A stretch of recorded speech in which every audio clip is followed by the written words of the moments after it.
everyone, I have an unboxing today that I've actually been holding off for a little while because this is actually an upgrade I'm doing to my personal rig. And what I'm going to be unboxing today is the Sabertooth X79 motherboard. And the X79 is the enthusiast chipset, which has the 2011 Intel socket. And the main difference between the X79 and the Z77, at least in my eyes, is that it allows for a bigger CPU, which can process things like photo editing and video editing much faster, which is something I'm after. That's my overall reasoning behind this motherboard, is that I need the processing power right now. I'm kind of downgrading. This might sound a little odd, but I'm downgrading into just maybe one huge workstation machine and then maybe a workstation laptop, but I haven't really found any laptops that perform workstation tasks very well. But anyways, I digress into a different topic. So what we're going to do is we're going to do an unboxing here of the Sabertooth X79 motherboard. And I'll probably do a comparison of this to the other Z77 motherboard. I've been meaning to get a long-term review of that board up for a while, just because I've had it for such a long time and it's an excellent motherboard. But anyways, let's jump in. Let's actually see what Sabertooth or an ASUS has to say for themselves. So now let's see what this motherboard has to say for itself on the outside. It has the LGA 2011 sockets. It's X79 Intel chipset, SLI crossfire ready, 8 DIMM design. You can't fit 8 DIMMs in there. Windows 8 ready. And some of the features here, you got the thermal armor, which is at least on the Z77 motherboard, it actually covers the whole motherboard and it just helps protect it and it gives it that kind of cool, sleek look. The thermal radar here, it has a real-time temperature detection and heat removal. You can actually go into the ASUS I/O for this motherboard and look at the different temperatures on the spots of the motherboard that might get hot. You have a new power control for the CPU and the RAM. That better help stabilize that and keep things cool. All TUF components certified by military standards. With a board like this, you're always getting the best quality there. ASUS SSD caching, that's another thing that I'm really looking forward to taking advantage of. I haven't jumped into that yet, but I'm going to look into that, especially when editing my videos, so I can improve the process there. USB 3.0 boost. USB BIOS flashback. This is a cool feature because you don't actually need anything installed in this motherboard. Some of the things that what I've seen online is that you actually only need the motherboard. You can do this without a CPU or RAM or anything like that, which is excellent. UEFI BIOS, power eSATA. All right, let's actually get this out of the box and see what we got. We will go to the motherboard last. I know. Gotta go through the accessories. So you get, looks like 4 SATA cables, another SATA cable, and you get your SLI bridge, not anything special there. You get your I/O shield. One thing I want to mention about this, I haven't seen anybody bring this up, but it has this nice little foam padding on it.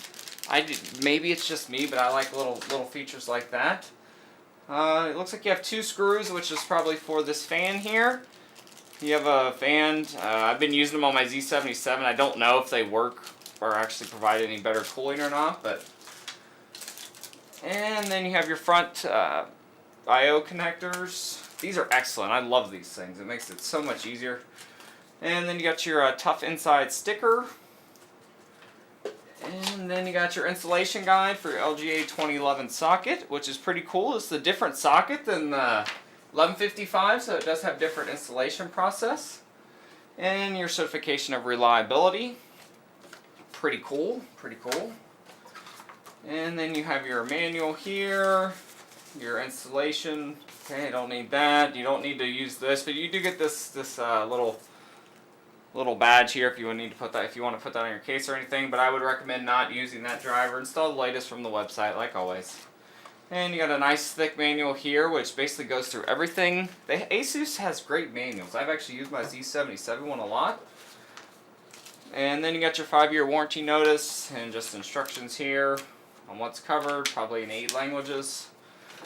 So that's it for the inside of the box. Let's actually get into the cool part, which is the actual motherboard.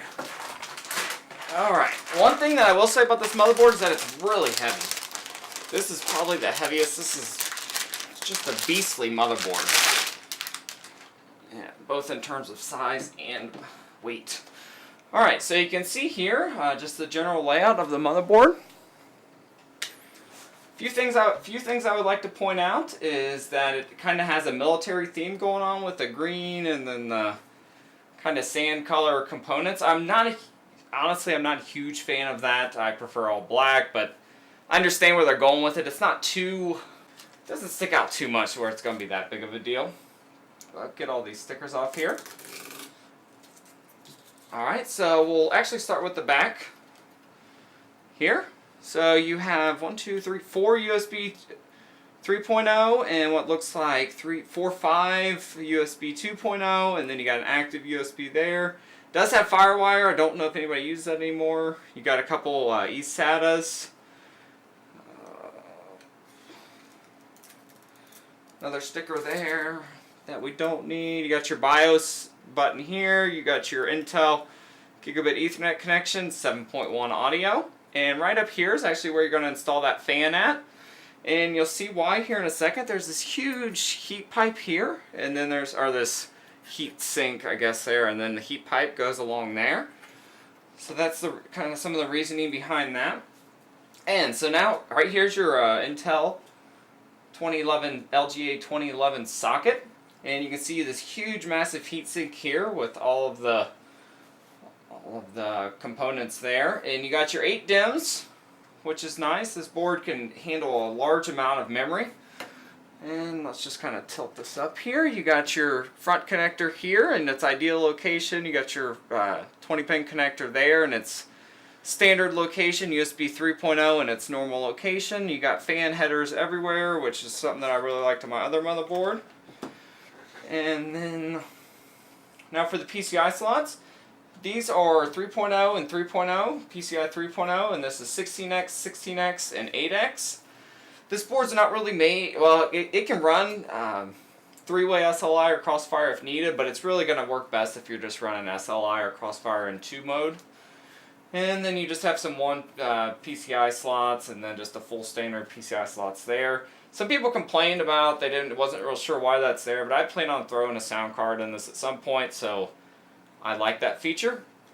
Down here at the bottom, you got 4 USB 2.0. And let's see what else. Front panel connectors, just your front audio, everything there. This is where your actual Intel socket's at, and you got this active cooler there. From what I've heard, people have been complaining about the noise, but I don't have any noise out of my Z77 board, so I don't expect that to be a problem. And so now for your hard drive connectors, you got... Okay, so now for your front connectors, you have your SATA 6 connectors here, and then you have your 2 SATA 3 there, and then you have your other, this is for your SSD caching, your other SATAs there. This is actually controlled by a separate Marvell chipset. So that's just a general overview of the appearance of the board. That's been my unboxing of the Sabertooth X79 motherboard. Like I said, this is more of an enthusiast motherboard if you're doing I edit videos on a daily basis, so this is going to be for someone like you. Or just someone, it's not maybe not make the most gaming performance wise. You might not see as much of a jump there, but if you're doing any type of heavy processing, video processing, photo processing, this is something that's really going to save time, which is something that I was looking for, is to save as much time as possible. So that's been my unboxing of the Sabertooth X79 motherboard. If you'd like to see more unboxings, reviews, any other tech news, entertainment news out there, don't forget to subscribe, and thanks for watching.